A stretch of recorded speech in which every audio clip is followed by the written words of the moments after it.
भ्रष्ट पुलिस अधिकारी अपनी वर्दी का दुरुपयोग कर रहे हैं। हमें उन्हें रंगे हाथों पकड़ना होगा। इस मिशन में मुझे आपके समर्थन की आवश्यकता है। रात के 12 बजे का घना समय था। शहर की सबसे बड़ी अधिकारी जिलाधिकारी डीएम अंजलि वर्मा एक जरूरी बैठक से अपने सरकारी आवास की ओर लौट रही थीं।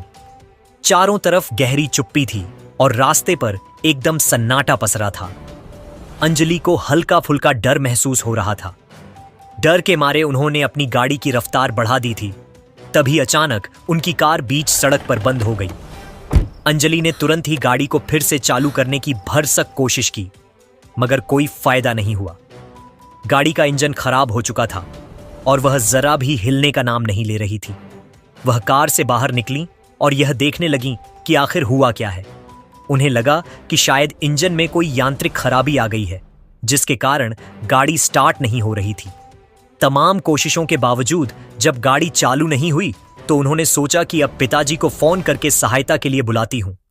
उन्होंने तुरंत अपना मोबाइल निकाला, लेकिन जैसे ही कॉल लगाने की कोशिश की तो देखा कि यहां पर तो नेटवर्क ही नहीं है। यह देखकर वह बहुत ही ज्यादा घबरा गई। मन में सवाल आया, अब मैं क्या करूं?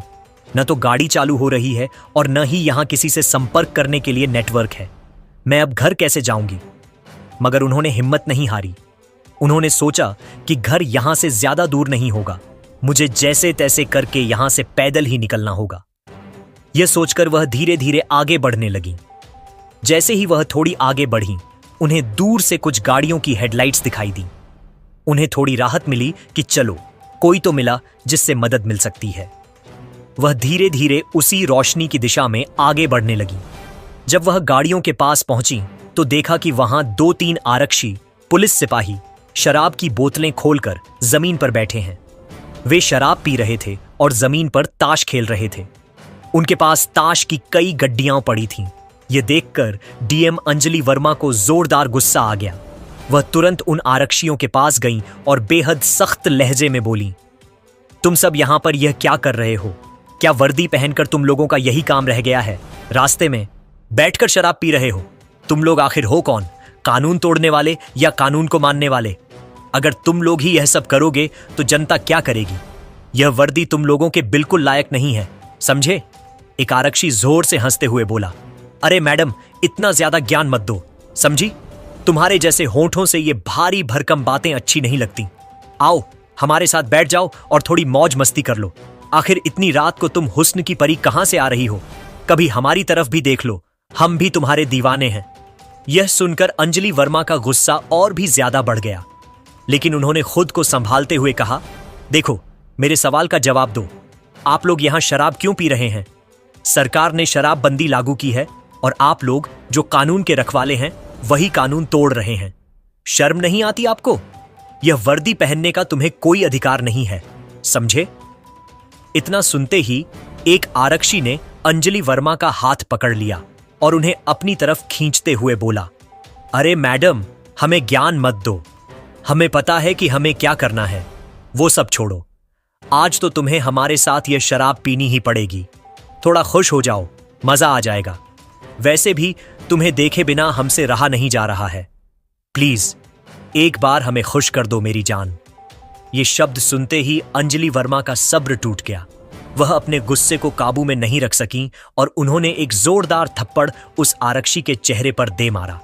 गुस्से में बोली, तुम लोग इस वर्दी के लायक नहीं हो। अब देखो मैं क्या करती हूं।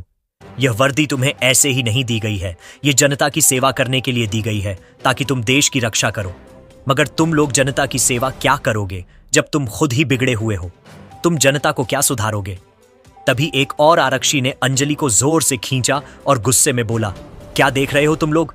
पकड़ो इसे, आज इसे सबक सिखाना ही पड़ेगा। बहुत अकड़ दिखा रही है, पुलिस से पंगा ले रही है। अभी बताता हूं इसे कि कानून की ताकत क्या होती है। उसने अंजलि को कसकर पकड़ लिया, मगर अंजलि वर्मा कोई साधारण लड़की नहीं थी। उन्होंने एक झटका देकर खुद को छुड़ा लिया, लेकिन उनके मन में डर बैठ चुका था।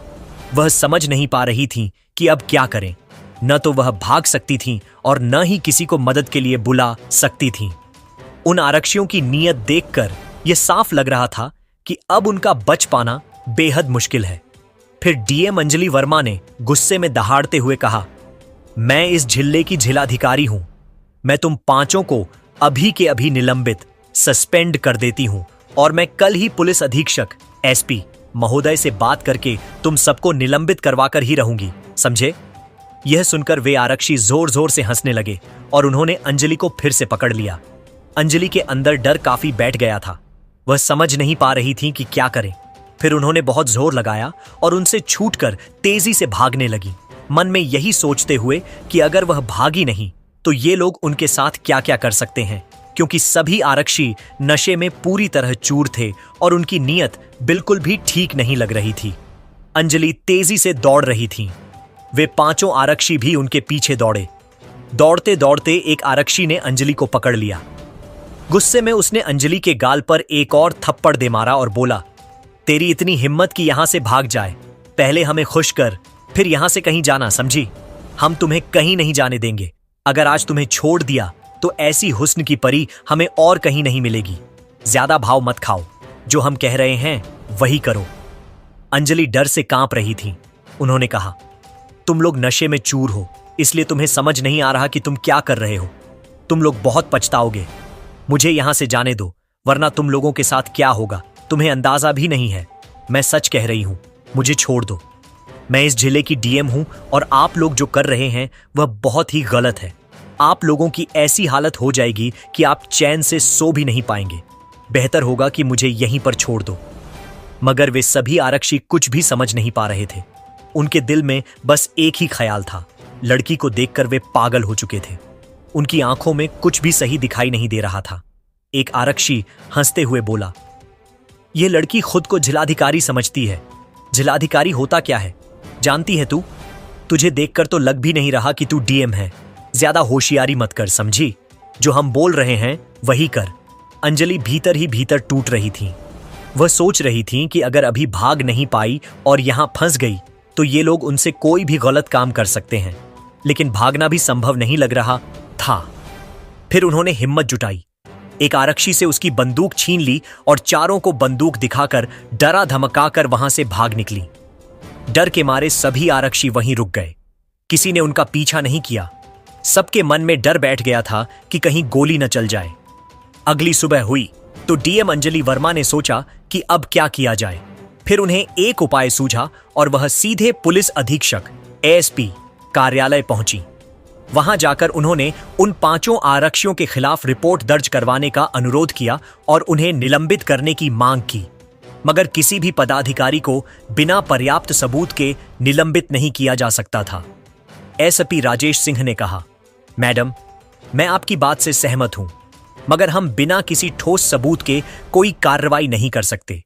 मैं आपसे अनुरोध करता हूं कि आप उनके खिलाफ कुछ सबूत लाए, तभी मैं इस मामले को आगे बढ़ा सकता हूं। अंजलि परेशान हो गई कि आखिर अब क्या किया जाए। बात तो सच थी कि बिना सबूत के किसी को निलंबित करना मुश्किल था। वह तुरंत घर पहुंची और कुछ देर सोईं। फिर उन्हें एक योजना सूझी और वह सीधे उसी थाने पहुंची जहां वे पांचों आरक्षी तैनात थे। थाने में जाकर उन्होंने देखा कि इंस्पेक्टर सूरज सिंह डेस्क पर बैठे थे। इंस्पेक्टर ने डीएम अंजलि वर्मा को पहचानने की कोशिश नहीं की। उन्हें लगा कि यह किसी गांव की साधारण महिला हो सकती है, क्योंकि वह साड़ी में आई थी। अंजलि इंस्पेक्टर के पास गई और बोली, सर, मुझे रिपोर्ट लिखवानी है। ये सुनते ही इंस्पेक्टर हंस पड़ा और बोला, रिपोर्ट लिखवानी है? पैसे हैं तुम्हारे पास? रिपोर्ट लिखवाने के 80 रुपए लगते हैं, पैसे निकालो, लिख दूंगा। ये सुनकर अंजलि का दिमाग घूम गया। उन्हें यह समझ आ गया कि यह इंस्पेक्टर भी उतना ही गुनहगार है जितने कि वे आरक्षी थे। ये बिना किसी झिझक के रिश्वत मांग रहा था। तब अंजलि ने कड़क आवाज में कहा, सर, हमें कानून मत पढ़ाइए। कानून में कहीं नहीं लिखा है कि रिपोर्ट लिखवाने के पैसे लगते हैं। आप हमसे रिश्वत मांग रहे हैं और हम पैसे नहीं देंगे। आपका जो काम है वह कीजिए। मुझे रिपोर्ट लिखवानी है, जल्दी से लिखिए। यह सुनकर इंस्पेक्टर को बहुत गुस्सा आया और वह बोला, यह लड़की मेरे सामने जुबान चला रही है। अकड़ मत दिखा और पैसे दे, नहीं तो यहां कोई रिपोर्ट नहीं लिखी जाएगी। बड़ी आई रिपोर्ट लिखवाने, निकल यहां से, वरना धक्के मारकर बाहर निकाल दूंगा। अंजलि वर्मा को बहुत ज्यादा गुस्सा आया। उन्होंने गुस्से में कहा, देखिए इंस्पेक्टर, आप मुझे जानते नहीं हैं कि मैं कौन हूं। हद में रहकर बात कीजिए, समझे? मुझे कानून बहुत अच्छे से आता है, इसलिए मुझे मत सिखाइए कि मुझे क्या करना है। मैं यहां रिपोर्ट लिखवाने आई हूं, और रिपोर्ट लिखवाकर ही जाऊंगी, समझे? अब जल्दी से मेरी रिपोर्ट लिखिए। इतने में ही अंजलि की नजर एक आरक्षी पर पड़ी, वही आरक्षी जो रात को उन 5 में से एक था। अंजलि ने गुस्से में इंस्पेक्टर से कहा, आपको पता भी है कि आपके थाने में क्या चल रहा है? अब तो आपको और इन आरक्षियों दोनों को निलंबित करवाना पड़ेगा। इस पूरे थाने को साफ करना पड़ेगा। आप लोग इस वर्दी के लायक नहीं हैं। मैं आप सबको निलंबित करवाकर ही रहूंगी। यह सुनकर इंस्पेक्टर घबरा गया, लेकिन फिर भी वह अकड़ में बोला, अरे लड़की, तुम हो कौन और ये सब क्या बक रही हो? ज्यादा होशियार मत बन, समझी? वरना इतना मारूंगा कि घर तक चलकर नहीं जा पाएगी। चल निकल यहां से, वरना धक्के मारकर निकाल दूंगा। मुझे गुस्सा मत दिला, समझी?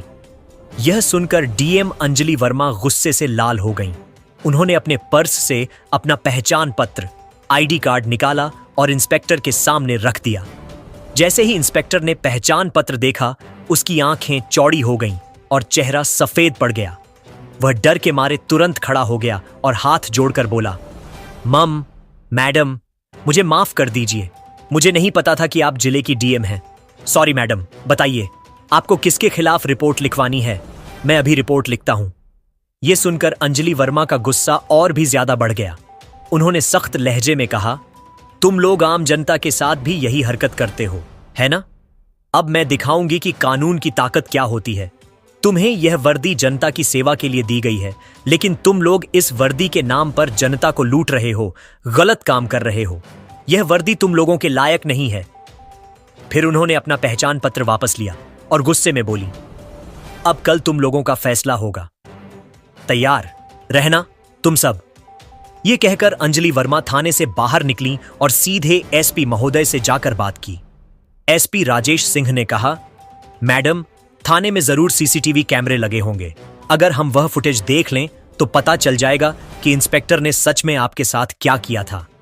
दोनों तुरंत थाने पहुंचे और वहां के सीसीटीवी कैमरों की जांच शुरू की।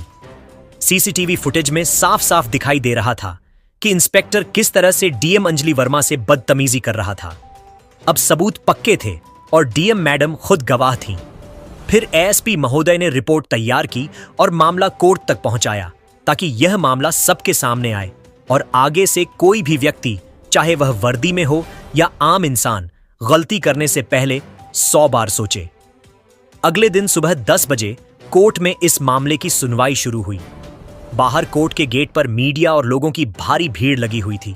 हर कोई एक ही बात कर रहा था कि आज डीएम अंजलि वर्मा के केस का फैसला आने वाला है। कुछ लोग कहते थे कि देखते हैं अब कितने बड़े बड़े अफसरों को सजा मिलती है, तो कुछ कहते थे पुलिस वाले बच जाएंगे हमेशा की तरह। लेकिन इस बार मामला अलग था। इस बार सामने कोई आम औरत नहीं, बल्कि जिले की जिलाधिकारी खुद खड़ी थीं, जिन्होंने अपने ही सिस्टम के खिलाफ आवाज उठाई थी। कोर्ट के अंदर गंभीर माहौल था। जज साहब अपनी बेंच पर बैठे थे। सामने सरकारी वकील और दूसरी तरफ बचाव पक्ष के वकील थे और पीछे सीट पर बैठे थे वे सभी आरक्षी और इंस्पेक्टर जिन पर आरोप था। सबके चेहरों पर डर साफ झलक रहा था। जज ने कहा, मामला अंजलि वर्मा बनाम राज्य पुलिस विभाग, सुनवाई शुरू की जाती है।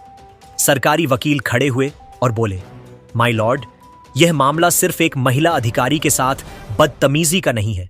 यह उस सिस्टम की सच्चाई है जिसमें ताकत के नशे में कुछ लोग भूल जाते हैं कि कानून क्या होता है। हमारे पास सीसीटीवी फुटेज, ऑडियो रिकॉर्डिंग और गवाह सब मौजूद हैं। उन्होंने सीसीटीवी फुटेज दिखाया। स्क्रीन पर साफ दिख रहा था कि इंस्पेक्टर डीएम मैडम को एक आम महिला समझकर रिपोर्ट लिखने से मना कर रहे हैं, रिश्वत मांग रहे हैं और बदतमीजी कर रहे हैं। पूरा कोर्ट हॉल कुछ देर के लिए एकदम शांत हो गया। अंजलि वर्मा की आंखों में पानी आ गया, पर उनका चेहरा मजबूत था। बचाव पक्ष का वकील उठा और बोला, माय लॉर्ड, यह सब एक गलतफहमी थी। मेरे मुवक्किलों का कोई गलत इरादा नहीं था। वे बस आदेशों को लेकर उलझन में थे। जज ने बीच में टोका, क्या आदेशों को लेकर उलझन का मतलब बदतमीजी और महिला अधिकारी का अपमान है? क्या पुलिस वर्दी में रहकर कोई भी यह सब कर सकता है? वकील चुप हो गया। पूरा कोर्ट हॉल एकदम शांत था। फिर अंजलि वर्मा को कटघरे में बुलाया गया। वह उठी और धीरे से बोली, माय लॉर्ड, मैं किसी से बदला नहीं चाहती। मैं बस इतना चाहती हूं कि जो भी वर्दी पहनता है वह इस बात को याद रखे कि वर्दी सम्मान की निशानी है, ताकत की नहीं। मैं डर सकती थी, लेकिन अगर मैं चुप रहती तो आने वाली और महिलाएं हमेशा डरती रहती। जज साहब ने गहराई से अंजलि की बात सुनी। कोर्ट में बैठे लोग भी भावुक हो गए। सरकारी वकील ने आगे कहा, माय लॉर्ड, यह मामला सिर्फ डीएम का नहीं है, यह हर उस इंसान का है जो अपने अधिकार के नाम पर गलत करने वालों से डरता है। अगर आज इन लोगों को सजा नहीं मिली तो कल फिर कोई डीएम, कोई आम औरत या कोई गरीब आदमी इसी तरह बेइज्जत किया जाएगा। सुनवाई करीब 2 घंटे चली।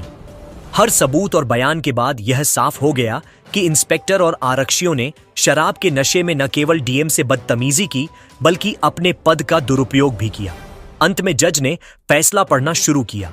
जज ने कहा, कोर्ट ने सबूतों और गवाहों को देखते हुए यह पाया कि आरोपी इंस्पेक्टर और 5 आरक्षियों ने अपने कर्तव्य की मर्यादा तोड़ी है।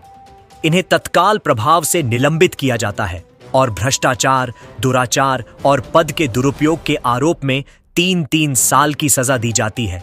जज की आवाज कोर्ट रूम में गूंज उठी। कोर्ट इन्हें जेल भेजने का आदेश देती है। इतना सुनते ही कोर्ट रूम में हलचल मच गई। मीडिया वाले बाहर खबर देने भागे। कुछ पुलिस वाले जिन्होंने पहले इन आरोपियों के साथ काम किया था, उन्होंने नजरें झुका लीं। वे 6 अपराधी हवालात की तरफ ले जाए गए। उनके चेहरे पर अब घमंड नहीं, बस शर्म थी। बाहर कोर्ट के गेट पर लोग तालियां बजाने लगे। कई महिलाएं बोलीं, कम से कम एक तो आवाज उठी जिसने इंसाफ देखा। अंजलि वर्मा धीरे धीरे बाहर निकली। मीडिया वाले माइक लेकर भागे। मैम, आपको कैसा लग रहा है? अंजलि ने बस मुस्कुराकर कहा, मुझे बस इतना लगता है कि कानून अभी भी जिंदा है। वह अपनी गाड़ी में बैठी और गाड़ी धीरे धीरे चली गई। पीछे रह गया एक सबक कि जब एक औरत अपनी सच्चाई और हिम्मत से खड़ी होती है तो पूरे सिस्टम को झुकना पड़ता है। थाने में अगले ही दिन नया स्टाफ लगाया गया। एसपी ने खुद निरीक्षण किया और कहा, अब यह थाना कानून का प्रतीक बनेगा, डर का नहीं। जिले के लोगों ने राहत की सांस ली। हर जगह एक ही चर्चा थी कि डीएम अंजलि वर्मा ने जो किया वह सिर्फ अपने लिए नहीं, बल्कि हर इंसाफ चाहने वाले के लिए किया। दोस्तों, अगर आपको यह कहानी दिल को छू गई हो, अगर आपको लगा कि सच्चाई की जीत जरूरी है, तो एक पसंद, लाइक तो बनता है। आपका हर पसंद हमें नई कहानियां लाने की ताकत देता है। और हां, चैनल को सब्सक्राइब करना मत भूलना, क्योंकि अगली कहानी शायद वही हो जिसका इंतजार आप बरसों से कर रहे हो। मिलते हैं अगली वीडियो में। तब तक के लिए जय हिंद और बने रहिए हमारे साथ।